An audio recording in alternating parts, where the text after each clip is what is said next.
Good day, this is Clinical Clerk Dave Marquez, and we're going to talk about COVID-19 and pregnancy, its effects, prevention, and frequently asked questions.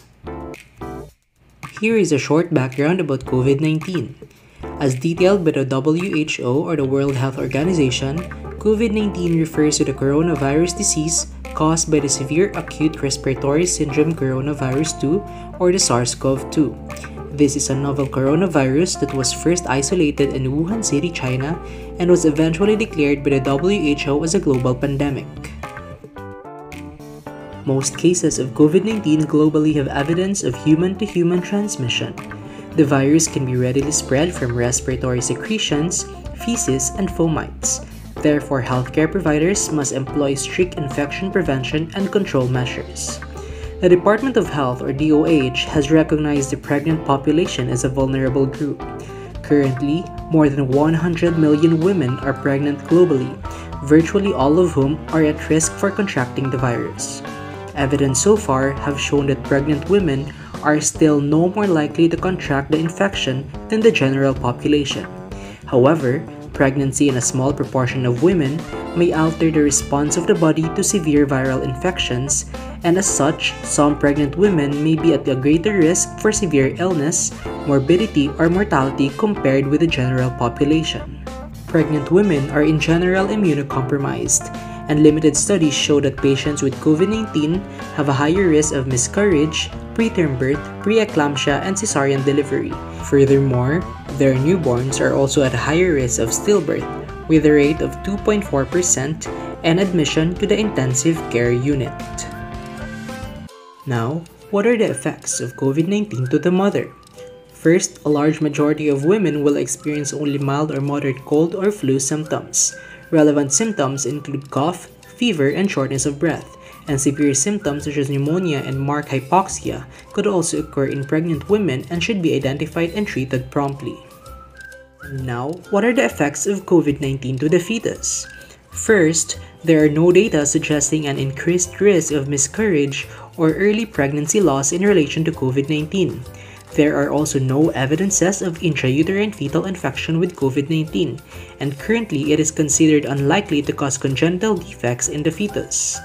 There are case reports of preterm birth in women with COVID-19. However, it is unclear whether the preterm birth was iatrogenic or spontaneous. Iatrogenic delivery was predominantly for maternal indications related to viral infection, but there is one case of fetal compromise and pre-labor premature rupture of membranes. At this point, let us discuss the different case definitions for COVID-19 in pregnant women. A suspect case is a patient with acute respiratory tract infection with a close contact with a COVID-19 case without an alternative diagnosis, while a probable case is a suspect case with inconclusive laboratory result. A confirmed case is a patient with laboratory confirmation of SARS-CoV-2 virus infection, and a close contact is a patient with direct physical contact with a confirmed COVID-19 case in 15 minutes within 2 meters distance. Now, what are the common clinical features of COVID-19? The most common is fever, followed by cough, shortness of breath or dyspnea, myalgia, headache, confusion, rhinorrhea, sore throat, anosmia and ageusia, diarrhea, nausea, and vomiting. Now, let us discuss the frequently asked questions about COVID-19 and pregnancy. Who should be tested for COVID-19? All pregnant women with symptoms associated to COVID-19 should be tested. Testing should also be considered in pregnant women with increased exposure to the disease, such as those who are residing or with history of travel within the prior 14 days to a location with community transmission, or those with close contact to a confirmed COVID-19 case. Should asymptomatic pregnant women be screened for SARS-CoV-2 prior to delivery? Asymptomatic individuals play a role in the transmission of COVID-19. Hence, screening for SARS-CoV-2 should be considered among pregnant women at 37 to 38 weeks to give time for the release of the results prior to delivery. What is the gold standard in the diagnosis of COVID-19? The reverse transcription polymerase chain reaction, or RT-PCR, is the standard to identify COVID-19 infection. What is the role of antibody testing in the diagnosis and management of COVID-19? The rapid antibody-based test may be used as an adjunct to RT-PCR and must not be used as a standalone test. Are pregnant patients at higher risk of getting COVID-19? Pregnant women do not appear to have an increased risk for COVID-19 infection, but there is an emerging evidence suggesting that individuals admitted to hospitals with COVID-19 are hypercoagulable. Considering that pregnancy is also known to be a hypercoagulable state, it follows that infection with COVID-19 is likely to be associated with an increased risk of maternal venous thromboembolism. What are the known obstetric complications of COVID-19 infection? Preterm delivery, preterm premature rupture of membranes or PPROM, and intrauterine fetal distress, all of which are possibly due to maternal hypoxemia. Further research is needed to confirm a causal relation. While cesarean section rates are vastly higher than in general population, possibly indicating iatrogenic reasons.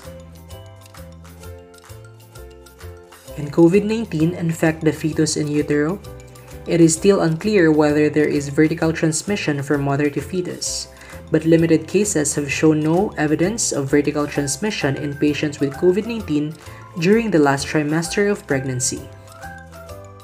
Should corticosteroids be given to pregnant women in preterm labor with COVID-19 infection?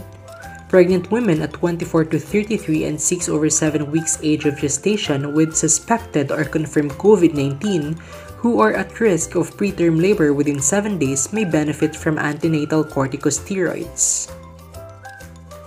Now, when is the best time to deliver a pregnant patient with COVID-19 infection? COVID-19 infection alone is not an indication for pregnancy termination, and decisions regarding delivery timing must be individualized. Ideally, if women can be successfully treated, pregnancy should be allowed to continue until term. Conversely, if a pregnant woman is critically ill, her clinical deterioration may lead to intrauterine fetal demise or loss of both mother and infant. In such situation, early delivery may be warranted. The indications for early delivery depend upon the mother's clinical status, gestational age, and fetal well-being. For the sake of our discussion, here are the indications for delivery with severe COVID-19 infection.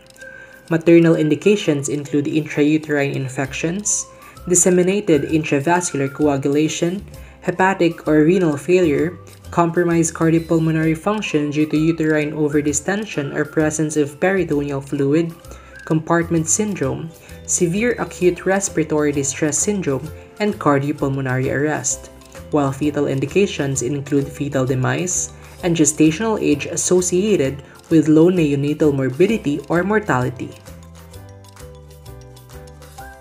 Should induction of labor be instituted for pregnant women with COVID-19? This is dependent on factors like patient's clinical presentation, comorbidities, IE findings, and hospital bed capacity. What is the mode of delivery for pregnant women with COVID-19? This should be individualized. COVID-19 is not an indication to change the route of delivery. Both vaginal and cesarean delivery are possible. If a mother is infected with COVID-19, is she allowed to breastfeed the infant? The healthcare professional should inform the patient and her family on the risk of viral transmission to the infant during breastfeeding, as well as the numerous benefits of breastfeeding to the baby. The decision whether or not to breastfeed ultimately depends on the patient and her family. Now, if the parents and family choose to breastfeed, they should understand that the mother can infect her infant during breastfeeding. The risk of infecting the baby while breastfeeding can be lowered if, first, the mother is separated from her baby except when breastfeeding. She should be at least 2 meters away from the baby with a curtain between them. Second, the mother wears a well-fitting medical mask at all times when near her baby or other household members. Third, she practices hand washing with soap and water prior to touching her baby and during breastfeeding, and she practices regular body hygiene. Fourth, she follows cough etiquette. And lastly, her baby should not be exposed to the mother's respiratory and stool secretions. Now, Here is a little trivia before we go into the discussion of vaccinations. Did you know that pregnant people with symptomatic COVID-19 have a 70% of increased risk of death? And did you know that only 31% of pregnant people have been vaccinated against COVID-19? Now, should a pregnant woman get vaccinated with COVID-19 vaccine? The answer is yes. COVID-19 vaccine is recommended to all people 12 years and older, including people who are pregnant, breastfeeding, trying to get pregnant now, or might become pregnant in the future. Evidence about the safety and effectiveness of COVID-19 vaccination during pregnancy has been growing. These data suggest that the benefits of receiving a COVID-19 vaccine outweigh any known or potential risk of vaccination during pregnancy. There is currently no evidence that any vaccines, including COVID-19 vaccines, cause fertility problems in women or men. So how safe and effective are COVID-19 vaccines during pregnancy? There are no safety concerns found in animal studies, nor adverse pregnancy-related outcomes have occurred in previous clinical trials. COVID-19 vaccines also do not cause infection. None of the COVID-19 vaccines contain the live virus that causes COVID-19, so a COVID-19 vaccine cannot make anyone sick with COVID-19, including pregnant people or their babies. Early data suggests that receiving an mRNA COVID-19 vaccine during pregnancy reduces the risk for infection. A recent study from Israel compared pregnant people who receive an mRNA COVID-19 vaccine with those who did not, and scientists found that vaccination lowered the risk for infection from the virus that causes COVID-19. Vaccination of pregnant people builds antibodies that might protect their baby. So when a pregnant woman receives a COVID-19 vaccine during pregnancy, the body builds antibodies against COVID-19 similar to a non-pregnant patient. Antibodies made after a pregnant person received a COVID-19 vaccine were found in umbilical cord blood. This means that COVID-19 vaccination during pregnancy might help protect the baby against COVID-19. Additionally, vaccine components such as mRNA do not penetrate the fetus cells or alter their genes. Then when is the best time to get COVID-19 vaccine during pregnancy? There is no delay between vaccination and the onset of pregnancy. Hence, COVID-19 vaccines could be received at any preferred or scheduled time. All doses should be completed in order to achieve an optimal effect of the COVID-19 vaccine. What is the general advice by healthcare providers to pregnant women during this COVID-19 pandemic? First, prevention of spread should be the top priority. Social or physical distancing of at least 6 feet should be practiced. Any elective or non-urgent visits should be postponed. Antenatal visits may change depending on the current local situation or the current quarantine status of the area.